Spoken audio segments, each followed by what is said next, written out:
भारत में हर व्यक्ति का सपना होता है, हर स्टूडेंट का सपना होता है कि वे यूपीएससी जैसे बड़े लेवल के एग्जाम की तैयारी करें और तैयारी करके एक सरकारी अफसर के रूप में, एक बड़े अफसर के रूप में जो है अपना फ्यूचर ब्राइट करें और देश की सेवा करें। साथ ही साथ अपने परिवार के साथ साथ अपने रिश्ते नाते और अपने दोस्तों को भी मोटिवेट करें और हर व्यक्ति यूपीएससी लेवल तक जो है जाने का पूरा प्रयास करता है। आज हम मंजिल गुरुकुल में यूपीएससी के बारे में डिटेल में जानकारी प्राप्त करेंगे। यूपीएससी क्या होता है, किस अनुच्छेद के तहत गठन किया जाता है, यूपीएससी को गठित करने के पीछे क्या उद्देश्य है, संसद की क्या भूमिका होती है और साथ ही साथ यूपीएससी का पैटर्न ना किस प्रकार से होता है और किस प्रकार से उनको फाइट किया जा सकता है। इन सब के बारे में डिटेल में जानकारी आज हम मंजिल गुरुकुल पर प्राप्त करेंगे। तो आइए सबसे पहले यूपीएससी यूपीएससी जो है यूनियन पब्लिक सर्विस कमीशन होता है, जो संघ लोक सेवा आयोग होता है। यूपीएससी लेवल पर जो है देश के नामी गिनामी जो ऑफिसर होते हैं वो सब आते हैं, जिसमें आईएएस, आईपीएस और जो है आईएफएस, आईआरएस सहित कुल मिलाकर 24 पोस्ट जो होता है वो यूपीएससी लेवल पर जो है प्राप्त किया जा सकता है। और इस प्रकार से हम यूपीएससी के द्वारा जो है बड़े बड़े अफसर बनकर बाद में वो जो है मुख्य सचिव तक जो है उसका प्रमोशन होते हुए जाता है। और यूपीएससी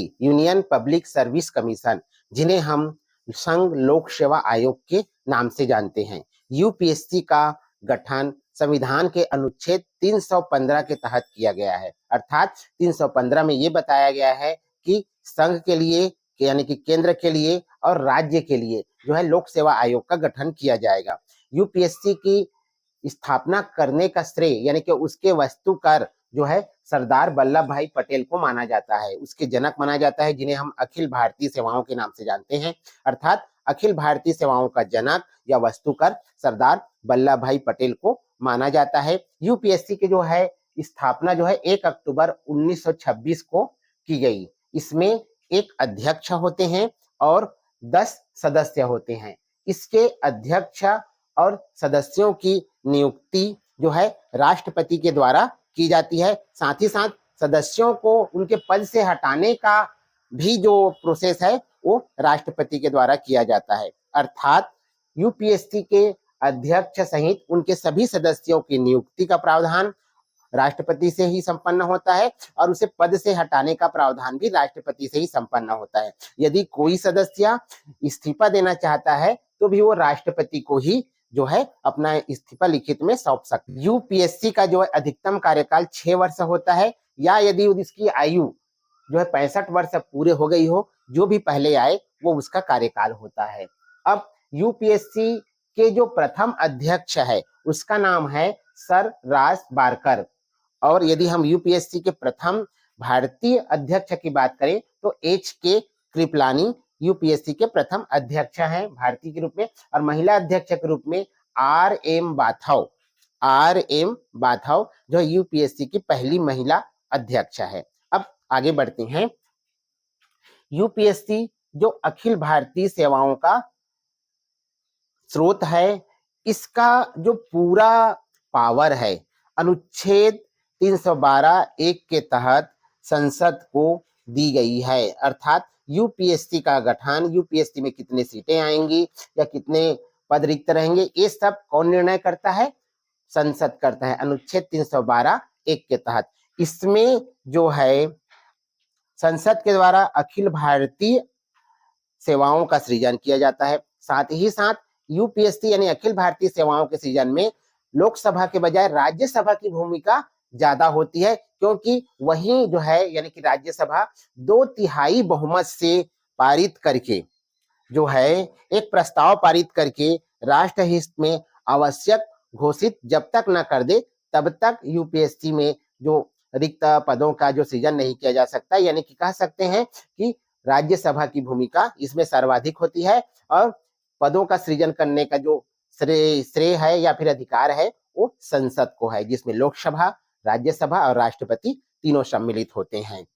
यूपीएससी में जो भर्ती है वो केंद्र सरकार के द्वारा ही किया जाता है, यानी नियुक्ति केंद्र सरकार के द्वारा किया जाता है पोस्टिंग की बात करें तो यदि केंद्र स्तर के है तो केंद्र सरकार उसकी पोस्टिंग करती है, यदि राज्य स्तर के हैं तो राज्य सरकार को पोस्टिंग का राज्य सरकार के अंतर्गत पोस्टिंग जो है होता है। अर्थात नियुक्ति तो केंद्र करेगा, लेकिन पोस्टिंग के मामले में जो राज्य लोक सेवा आयोग है उसके मामले में पोस्टिंग का जो है राज्य सरकार के अधीन होता है। सिविल सर्विस के लिए यूपीएससी में 24 प्रकार के पदों की भर्ती होती है। यूपीएससी एक संवैधानिक निकाय है क्योंकि इसका भारतीय संविधान में वर्णन है, और जो है यूपीएससी जो है आईएएस, आईपीएस, आईआरएस, आईएफएस सहित कुल मिलाकर 24 प्रकार के अखिल भारतीय सेवाओं की नियुक्ति करता है। अब आगे बढ़ते हैं। आईएएस इंडियन एडमिनिस्ट्रेटिव सर्विस, जिसके नाम जो है 1950 से प्रारंभ हुआ। आईपीएस भारतीय पुलिस सेवा 1948 से प्रारंभ हुआ। आईआरएस भारतीय राजस्व सेवा 1966 से प्रारंभ हुआ। तो आईएएस के द्वारा जो है बड़े बड़े पदों में आकर जो है वो अपना देश का सेवा करते हैं। ये मुख्य सचिव तक जो है पहुंचते हैं और देश के विकास में महत्वपूर्ण भूमिका निभाते हैं। अगर हम आईपीएस की बात करें तो ये जो आईपीएस है इसमें कुल 8 पद रहते हैं, 8 प्रकार के पद रहते हैं, जिसमें एएसपी से प्रमोशन होते हुए वो डीजीपी तक जाते हैं। एएसपी से प्रमोशन होते हुए वो डीजीपी तक जाते हैं। अब इसी प्रकार से अन्य सभी जो है आईएफएस है, जो इंडियन फॉरेन सर्विस होता है, जिसमें जो है राजदूत और विदेश सचिव इन सब जो है इसके प्रमोशन होकर वो बनते हैं। उसी प्रकार के बहुत से इसके भाग है, 24 प्रकार के भाग है, जिसमें आईएएस यानी कि यूपीएससी पैटर्न से पास होकर जो है नियुक्ति प्राप्त कर सकते हैं। अब अगर हम यूपीएससी का पैटर्न कैसे होता है, उसकी परीक्षा कैसे होती है, तो सबसे पहले यूपीएससी की जो परीक्षा है वो 3 स्टेप में होती है। पहला है प्रीलिम्स, दूसरा होता है मेंस और तीसरा होता है इंटरव्यू। प्रीलिम्स का जो पेपर होता है वो 2 पेपर होता है। पहला जो होता है जीएस का पेपर होता है जो क्वालिफाइंग होती है, और दूसरा सी सेट का पेपर होता है। ये दोनों पेपर जो होते हैं वो ऑब्जेक्टिव रूप में होते हैं। जो जीएस 1 का जो पेपर होता है वो क्वेश्चन 100 होते हैं 200 नंबर का, और मतलब प्रत्येक क्वेश्चन जो है 2 नंबर का। इसमें क्वालिफाइंग होता है कम से कम 33% उसमें पाना अनिवार्य रहता है। दूसरा पेपर होता है सी सेट का, जिसमें 80 क्वेश्चन होते हैं और जो है वो आपको 200 नंबर का होता है। तो इसमें आप स्कोर करके आप मेंस के लिए क्वालिफाई कर सकते हैं। तो इस प्रकार सी सेट का जो प्रीलिम्स होता है वो 2 पेपर होता है, जीएस 1 और सी सेट का पेपर होता है। दूसरा आते हैं मेंस के लिए, जो प्री में क्वालिफाइड करते हैं, मेरिट में आते हैं, उसे मेंस दिलाना पड़ता है। मेंस की जो पेपर होती है वो 9 पेपर होती है, जिनमें क्वालिफाइंग लैंग्वेज में अर्थात क्वालिफाइंग लैंग्वेज की पेपर 2 होती है। इसमें एक पेपर इंग्लिश का होता है जो 300 नंबर का होता है। एक पेपर आपकी भारतीय भाषा जो आपका जो भारतीय भाषा है जो मान्य है उसमें से कोई एक भाषा को आप चुन सकते हैं, आप जिस भी राज्य से आते हैं, और उसके पश्चात वो भी 300 नंबर का होता है। एसे पेपर होता है एक 250 नंबर का, जीएस पेपर होता है 4, और उसके बाद ऑप्शनल पेपर होता है। कुछ सब्जेक्ट होते हैं जो ऑप्शन होते हैं, जिसमें आप उसमें से कोई भी 2 सब्जेक्ट चूज करके उसका आप पेपर दिला सकते हैं। कुल मिलाकर मेंस की जो पेपर होती है वो 1750 नंबर की होती है, और उसके पश्चात मेंस में जो लेटर राइटिंग जो होता है, लिखने का जो शैली होता है, ये सब लिखित पेपर के रूप में होता है, क्योंकि प्रीलिम्स जो है ऑब्जेक्टिव होता है, मेंस का पेपर लिखित में होता है। मेंस में जो है मेरिट में जो स्टूडेंट आते हैं उसे इंटरव्यू के लिए बुलाया जाता है। इंटरव्यू जो है 30 मिनट का होता है, जिसमें पर्सनली टेस्ट होता है, साथ ही साथ यूपीएससी बोर्ड होता है, एक ग्रुप होता है यूपीएससी बोर्ड का, उसके सामने में जाकर इनको टेस्ट दिलाना पड़ता है, मतलब इंटरव्यू दिलाना पड़ता है। यह इंटरव्यू जो है 275 नंबर का होता है। अगर हम कुल मिला के करें तो कुल मिला के जो है 1750 यानी 1750 और 275 मिलाकर 2025 नंबर का जो होता है वो यूपीएससी होता है, जिसमें से आपको अधिक से अधिक नंबर लाना है, इंटरव्यू लाना है। आपकी लेखन शैली सबसे ज्यादा अच्छी होनी चाहिए, क्योंकि लेखन शैली ही आपको जो मेंस का पेपर है वो आपको मेरिट तक ले जाएगा। अगर गलती से इंटरव्यू में कम नंबर भी आता है, लेकिन आपकी लेखन शैली में यानी कि मेंस पेपर में आपका ज्यादा से ज्यादा नंबर है, तो आप जो है यूपीएससी क्रैक कर सकते हैं।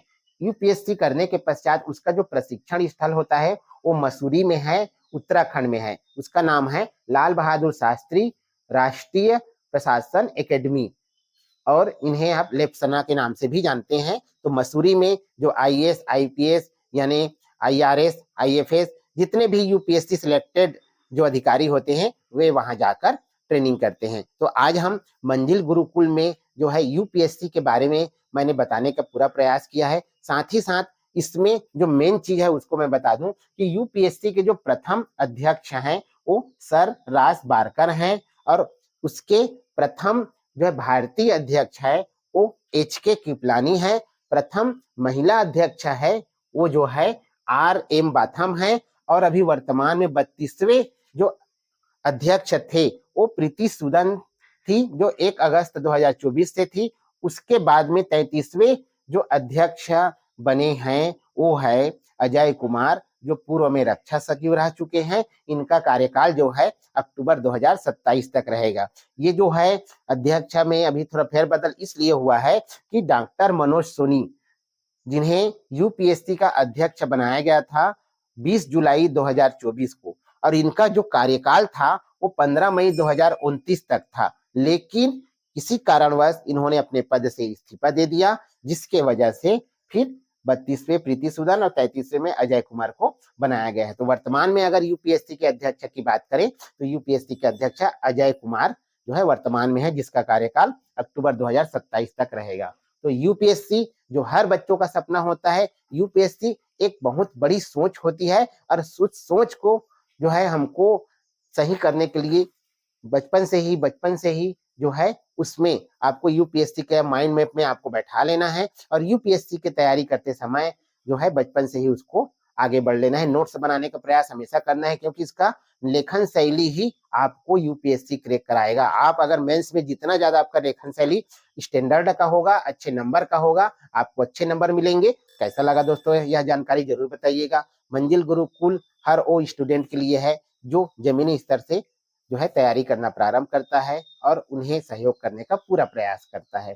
Doctor TK. महन की तरफ से सभी स्टूडेंट को और यूपीएससी की तैयारी करने वाले स्टूडेंट को जो है उनके अग्रिम भविष्य, सुंदर भविष्य के लिए हार्दिक शुभकामनाएं। जय हिंद, जय भारत।